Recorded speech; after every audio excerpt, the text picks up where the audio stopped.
Yes, I'm the lady in America that brought Ekene here in America. He fell on the ground, held me on my feet, and he was like crying. He said, "Oh my God, I don't." I said, "You're pregnant. Don't do this. Get up, get up, get up." I started seeing some changes. Meanwhile, this particular person, he was in my house from April to September. I never saw her pray. He had a way of, manipulating everything. He started manipulating this lady. He started doing everything. Even the way, oh no, the lady Ekene gave me the insult of my life. I didn't see it coming from.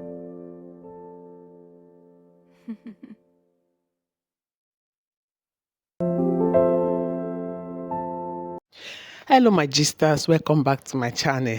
If this is the first time you're coming across this channel, please do it to like, subscribe and turn on the notification bell for more amazing gist. On today's episode of our gist, the American lady that Ekene Omenwa stayed in her house when she went to give birth in America has come out to say everything that happened, and it was a whole lot. Like she said, a whole lot. Everything that Destiny everything that Ekene did to her, including how Ekene talked about all other Nollywood actresses and actors, including Destiny Etiko, even how she organized the big baby shower, which we all saw on the media, and birthday for Ekene, how she had to organize taking Ekene for her maternity appointment, her antenatal appointment every day after work. Like, even though she was tired, she made sure that Ekene did not miss the appointment. How she has to reschedule everything about her just to fit in Ekene's own appointment. How she has to organize her friend that will take Ekene to church. A whole lot, like she said, a whole lot. Please listen to the video and be the judge of everything, because this is wow. Just listen to the video. Say nothing but the truth. So, Ekene has not been the only Nollywood that has been to my house. So I've hosted Anita Joseph, Adoruko, Ifeanyi Magazine, and Farasu, China, Mary Igwe. They've been to my house. They're coming here to shoot movie. I've never had any issue with nobody. Anybody that knows me know that I'm the very kind of person I accommodate people I love. I have enough love that will last me for the whole entire life. So that is the kind of my personality. So when she reached out to me, because I had a post about my ex-husband that I posted online. So she saw it and was like, "Oh my God, did this guy left you? Oh my God, he's so wicked. After all this, after all that." So she started, ranting. I was like, "Oh wow." But I met Ekene through my ex-husband, and they were like daughter and father relationship. Uncle. That's what I know about what he calls him. So then she called me and was like, I was like, "Okay, thank you for reaching out to me. I appreciated that." So on that year, February of that year, she posted me. That was in 2024. She posted me my birthday, February. She posted me a happy birthday. And she wrote there so many nice things about me, because, like I said, we've been talking before. So I was like, "Oh God, thank you so much. I really appreciate that." I said, "Okay, that I will return this gesture. Anytime you come to US, I will host you, or I can even send you a wedding gift. Which one do you prefer?" And then she started shouting, "Oh, Mary, Mary, Mary, Mary, Mary. Oh my God, God has answered my prayer." That she was just praying now, that she wants to come to US, and that her condition, this and that. Oh, she has gone to the embassy several times. They didn't give her a visa. I said, "Okay." I said, "You have an agent now?" She said, "Yes." I said, "Okay, no problem. I'll send the invitation letter to you for you to come." She was like, "Oh my God, God bless you. Thank you." So I followed up with the invitation letter. Those receipts will be online later. So I sent the invitation letter. I was following her up. She would call me. She would say, "Oh, she's scared. I don't know." I said, "Don't worry. Every information I gave them is clear, because I pay my taxes and I am a bona fide citizen. So it will go clear. No problem." So when she went for the interview, she called me. She was rejoicing. The mother called me. Everybody, she was on the phone with the mother. They were thanking. No problem. She told me when she's coming in. The day she said yes, she's coming. That was in April. She missed her flight. That day I didn't go to work. So when I found out that she missed her flight, I also missed my work, because I didn't go to work. I lost money. Know that. So that was by the way. Then she told me that next date. Then only for her to call me in the middle of the night. Oh, the husband got a new ticket for her that she's coming in the next day. So the next day I went and picked her up from the airport. Even before, let me back forward. Before she came, I already told, when she got her visa and she confirmed that she's coming to my house. I told this my friend now that she's flaunting on Instagram all over, that someone is coming to my house. He said, no, I don't. She doesn't want anybody. I said, this person is a good girl, very churchious. You will like. I said, no, she doesn't want anybody. Oh, this is the new house. You don't need anybody here. I said, don't worry, this one is good. So I said, you will like her. She's your because the person in question is Catholic. You will like her. She's your Catholic sister. I showed her a picture. She started shouting, oh my God, she likes her. Oh, she's the one. I said, okay. But do you know one thing I want you to do for me? When she comes in, please, can you help me take her to church? I don't go to Catholic, and I don't even go to church like that. Like I'm devil's last baby. You can call me that. So I don't go to church. I said, please help me take her to church because I won't have time to be taking her to church. He said, no problem. She will do that. Okay. When she came in, I came in, picked her up, brought her to my house. We are living happily, no problem. Everything on Sundays. She will go to church on Sunday. My friend would take her, come back and everything. So all things were good. There was no issue. We were just having fun. There was no problem. So I asked her about her hospital papers that she came with. She said, oh, she forgot. I said, how are you going to register without the hospital papers? So what I had to do was keep calling some hospitals to register. They were like, oh, that she's already far gone, that this and that, they can't take her. So I had to call my own hospital. And they registered her. And then we started the antenatal. We started the process. From that April till the time she had her baby, this girl never missed any appointment. I would take her. I always schedule her appointment in the morning so that it would be easy for her to fast if there's any lab work, so she can fast and then go for the lab. So I never even called the hospital to reschedule because I work at night, get up in the morning, rush straight to the house. I'll call her, get down. I'm coming in the next 35 minutes. Please get ready. We're going to the hospital. That was my routine every day because of the pregnancy. The schedule was almost every week. So I was always on the road with her. The husband would call me and say he has never seen anybody like me. The mom would call me and the mom would just like, God, is there people like this that exist and everything? And I was just like, okay, that is nothing. In your mind, in the mirror, why? It's nothing. I don't see that as anything. So, later on, the husband called me and said, oh, that he wants me to take her to either McDonald's or anywhere so that he can just take pictures, at least with some of my friends. He doesn't know anybody in America. Nobody. He came to my house. He doesn't know a single person here. If he has uncle, auntie, I did not see them. I did not see nobody. So I said, no problem. So after I got off the phone with her husband, I called her. I said, I don't want it to sound as if because your husband already called me and said this and you don't know the plan, because immediately she confirmed her ticket, I started plans on her baby shower. I organized my friends. I live in Baltimore. I'm the type that I come out for people. I am always there financially, otherwise for my friends. So for the first time I'm doing something like this, everybody wanted to come in and help me. Everyone. I opened this WhatsApp page that she didn't even know about. They were putting in money. Thousands of dollars. Even Baltimore recorded it today that there is no baby shower that have recorded that kind of amount of money. Those are my friends, and that's how I treat them. So I have to open the WhatsApp group. I showed her, I said, this is what I'm doing. You don't even know about it. And this is the flyer. She fell on the ground, held me on my feet, and she was like crying. She said, oh my God, I said, you're pregnant. Don't do this. Get up. And she held me on my feet. She was crying. I held her. I got her up. I said, it's okay. That is why we are sisters. That's fine. From that day, every money that they sent on that group, I sent it to the husband and to Ekene.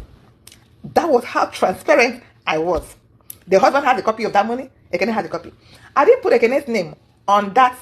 I didn't put Ekene's name on the WhatsApp because she didn't want people to get her number. So he knows everything that was happening. Every money contributed. I said, this is the person. No, this is the person, because she was planning on how to sew clothes for them. He sewed clothes for all of them. All the people that contributed, he sewed clothes for them. He bought me hairs and everything when she was coming. So then the clothes, he saw them, he called a person for the clothes and started telling them what to do, how many clothes that they should package and send through FedEx, because she wants to use it as souvenir, for all the things. So that's by the way. So we were all living happily together, no issue, no problem. I'll come in here, I'll cook for her, I'll serve her. She cooks most time, everything was going well. Then I started seeing some changes. Meanwhile, this particular person, she was in my house from April to September. I never saw her pray. The only time she gets into her mood is on Sundays when she's going to go to church, then she will charge her phone for content. I never followed her to a church. And as far as I don't have any issue with Catholic or Mary, because, my friend who goes to that, goes to Catholic, and they have this bond. Catholic people, they have this bond. When they see another Catholic person, they have bond within themselves and everything. That was why when she came back and was posting nasty things about me, some of the Catholic people started attacking me. If you go to my page in April, go to my page on Instagram, Priska Wall. I posted about her in April. When she wrote a nasty stuff about me on her page, people were attacking me. Catholics were calling me devil and everything. I came in there, but nobody heard me because you know what? I'm nobody. Nobody heard what I said. It was just her words against mine.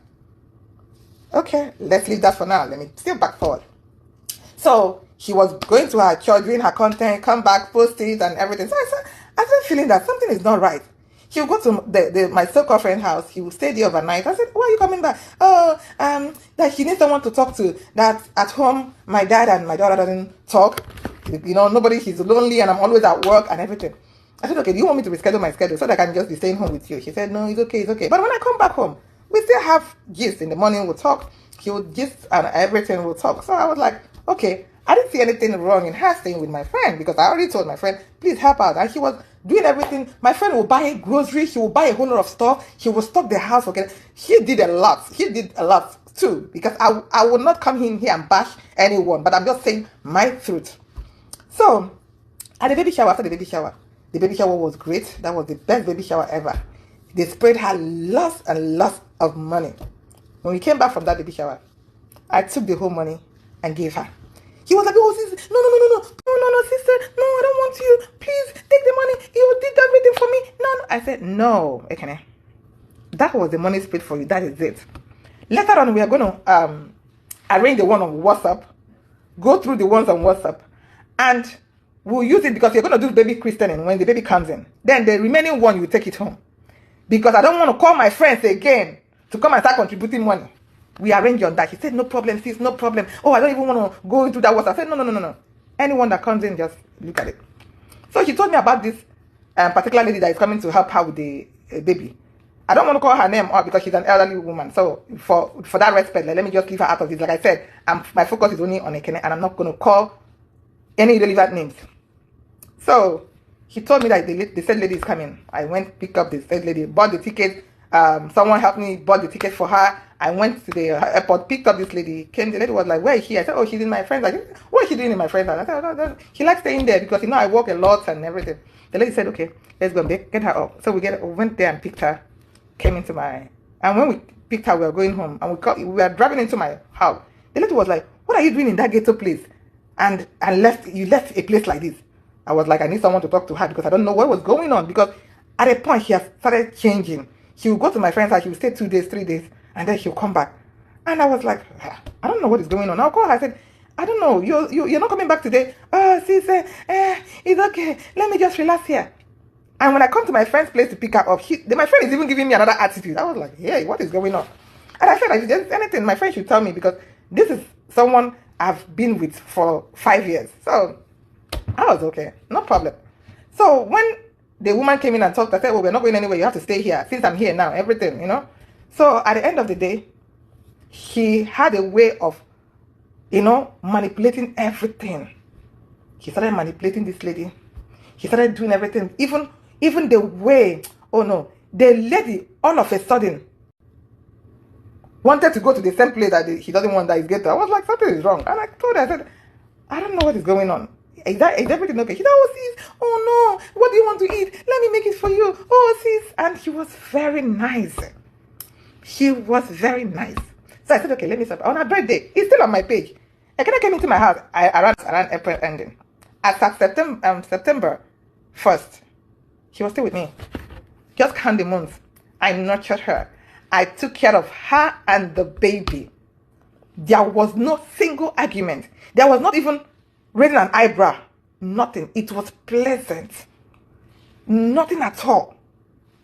So when I called, I said, I have a surprise. I just ordered nkwabi pepper soup and they just delivered it. He said, oh, see, I'll take it, blah, blah, blah. So her birthday came, I brought people, it was on Facebook, it's still on Facebook and Instagram. I bought cake for her. He was even sleeping when I gave her the cake in my room. He was in my house. That was on the 26th or 27th. So, because the doctor told her that he will be having a baby on her birthday, that was on the 26th or 27th.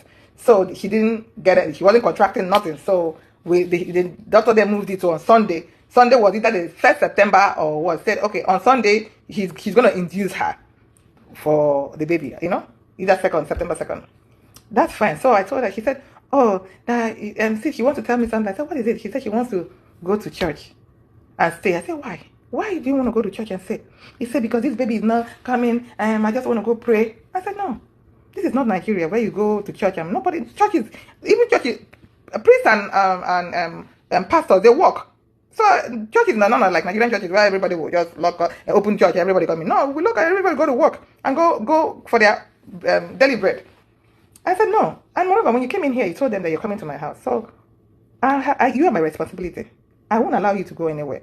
And moreover, on Sunday, next tomorrow, we're going to the hospital. So for this baby. So why not wait? The doctor already said that she's going to induce you. And she said, oh, okay, can I go to that my friend's house? I said, why? What is going on?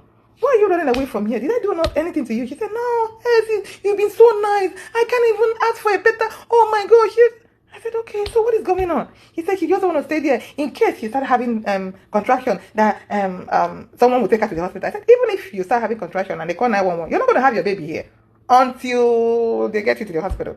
So everything, someone is in the house. My dad is there. My daughter is there. They can call me. And I already told the said lady, I told my friend that if anything, and I call you, please run to their house because we don't live far apart. Someone that has already made up her mind, there's nothing you can tell her. I don't want her to have problems because we've never had any issue before. I said, okay, I trust that my friend, you can go there and stay. I know he will take you to the hospital. If that will make you happy, he greeted me and everything. He said it's okay. So I said, okay, what will happen? I will drop you off there. He said, no problem. So I went into sleep because I came in that morning. So I went into sleep. So he woke me up. He said, oh, my friend got Uber. I said, why would he get Uber? He knows that I have to get off her place to work. So I will still drop you guys there. So why would he get Uber? I said, no, I don't like this idea of making her get Uber. He has already done a lot for you and her. You understand? So making her get Uber is her getting off, making more expenses. I don't like it. And I don't want her to get angry about it. He said, no. Yeah, it's okay. We'll go. I said, okay. Since you guys are going to the store, like he said, that's why he got the Uber. Leave your bag, pregnancy bag. I will bring it to her house. I'll drop it over in her house. He said, okay, no problem. And I went back to sleep. Waking up from sleep, I didn't see the pregnancy bag that asked her to leave. So apparently she carried it. So I was like, okay, what did you, I said, I called my daughter. I said, did anybody carry a bag? He said, oh, and Ekene took the bag with her. I said, but they're going to the store. So why would she take a bag when she's going to the store? Because stores, you don't carry a bag like that in the store. They will ask you to drop it somewhere. So I don't want her to go through that stress. So I was confused. Then I called the so-called friend. I said, Ekene is coming to the house and you got her Uber. Why will you get her Uber when you know that I'm going to work today and I can drop her off in your house? He said, I don't know why she even made me spend this money. I don't like this. I said, sorry. That was what I was telling her. Please, I was apologizing on this girl's behalf. I said, it's okay. Do you know why? He has been behaving weird. I don't know what is going on with her. Can you help me ask her what is going on? Because maybe he doesn't want to open up to me. He can open up to you as fellow Christian, fellow Mary's goer, Catholic person. He said, okay, she will ask her when she gets to the house. Okay, that day I went to work. I was waiting on my phone till the kingdom come. This girl did not call me. I said, is it that this is almost 11 p.m. This girl has not gotten to the house. So I called her, he didn't pick up. So I called the son. The son said, oh, my mom came back a long time. She came and took Auntie Ekene and the other lady. They went out. I said, what? I said, what? I said, she came already. She said, yes. I said, okay. Then I tried calling my friend. I said, hey. He picked up then. I said, Alpha now, I asked you to ask something for me. He said, I've not gotten to the house yet. I've not gotten to the house. When I get to the house, I will let you know. I'm not. I said, that was the first time this girl has lied to me. I was shocked. I said, you've not gotten to the house. I just called your son. Your son told me that you came and picked up Ekene and the other lady, that you guys went out. He said, Adama, leave us alone, leave her alone. Leave her alone. My dear was shocked. I off the phone. When I off that phone, I said, thinking in my head, I said, wow, this is a mistake. I've already caused a whole lot of stress on myself. So, after that, the next day she started calling me, I didn't pick up. Ekene called me, I didn't pick up because I've seen that this was a planned deal. They planned all this thing together. I didn't pick up. I just kept quiet. I didn't say nothing. Then the girl called me repeatedly. She called me more than 100 times on my phone. I didn't pick. Then she told me, since you don't want Ekene in my house, I'm gonna drop her off now. I'm gonna drop her off anywhere that she wants to go. And I don't want anything to do with her again. Let me go drop her off. Right there. When I got that message, fear held me. I said, this is a girl that came into this country. She doesn't know nobody. Not even a single soul. Even that my friend that she's with, she doesn't even know her. At least I am the only person she knows. I cried. I said, okay, where is she? I said, I didn't want to call her to start getting back and forth with her. I said, okay, the only place I know this girl will drop her will be either in the church, they said, or in the hospital. I said, okay, if I call the hospital, I don't get her, I'll go to the church. So I called the hospital. They said, yeah, Ekene came in and checked in because her induction, the inducement is the next day. So I said, okay. He said, she's here.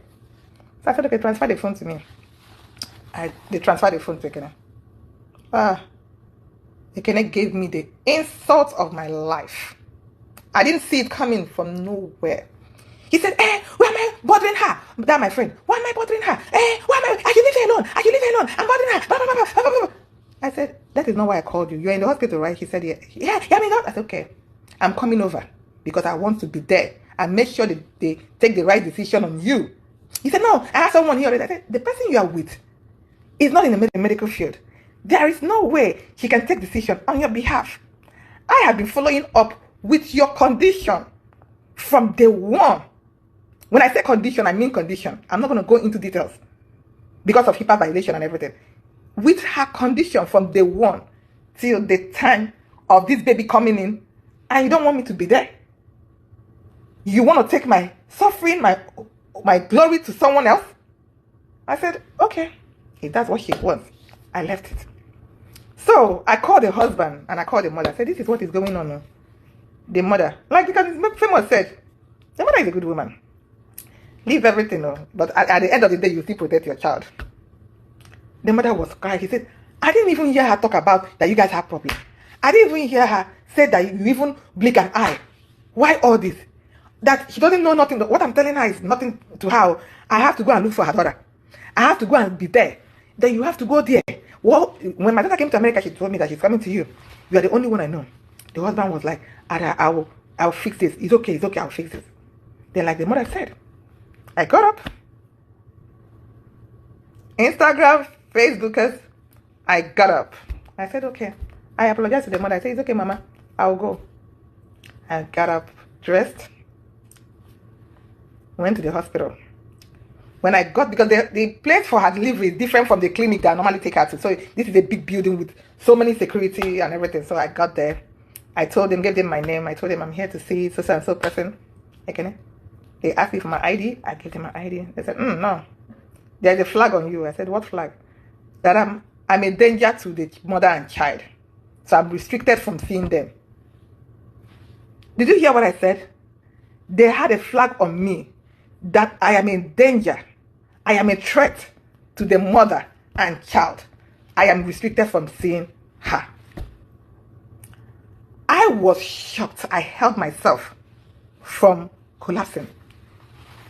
I was like, no, it's not right. There must be a mistake somewhere. I told them to go back. They said, Mom, Daddy, this is your ID, right? Or do you have another ID? I said, no, this is not. They said, no, please, you have to leave the premises. I was shocked. I cried.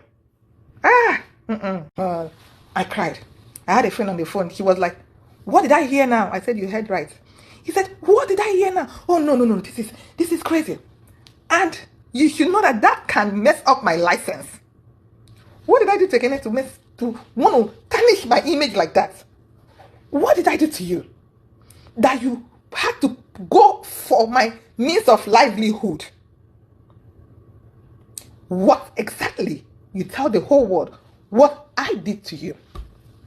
So the husband was like on the phone when I was crying. The husband was trying to persevere. The husband said, I will talk to her, blah, blah, blah. The husband, there was no solution. I went home.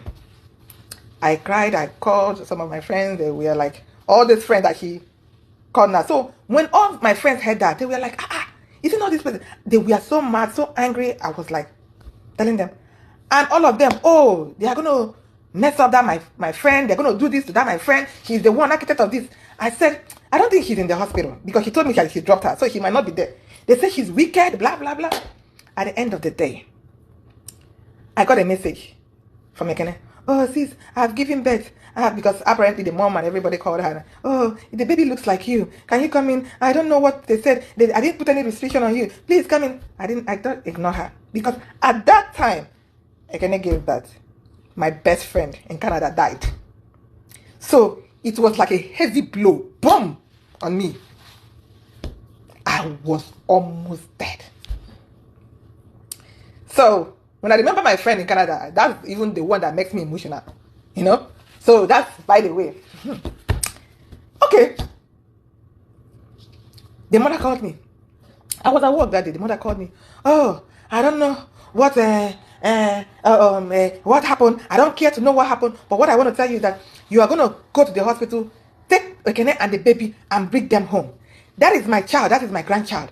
And I entrusted her in your care. The mother said a whole lot of things. And I was at work that day. I called one of my colleagues. I said, the cry of this woman is touching me. I can't stand it. I said, I'm leaving here. I'm going to see Ekene. All those my friends that were telling me not to go, I didn't want to tell them where I was going to. I drove to another of my mutual friend's house. I said, please, I want you to come with me. Please, let's go to this hospital and see what's going and what happened. And the restriction they gave me the last time I came. So I want someone I want someone to be a witness. And and see in case she lies that I hit the baby or do anything. Because everybody's telling me not to go. But the cry of the mother, I couldn't stand it. I had to risk it. I'm a mother too, so I know how it feels. So my friend went with me. But apparently she was carrying a new baby. So when we got to the hospital, they didn't allow her to go because she has a new baby.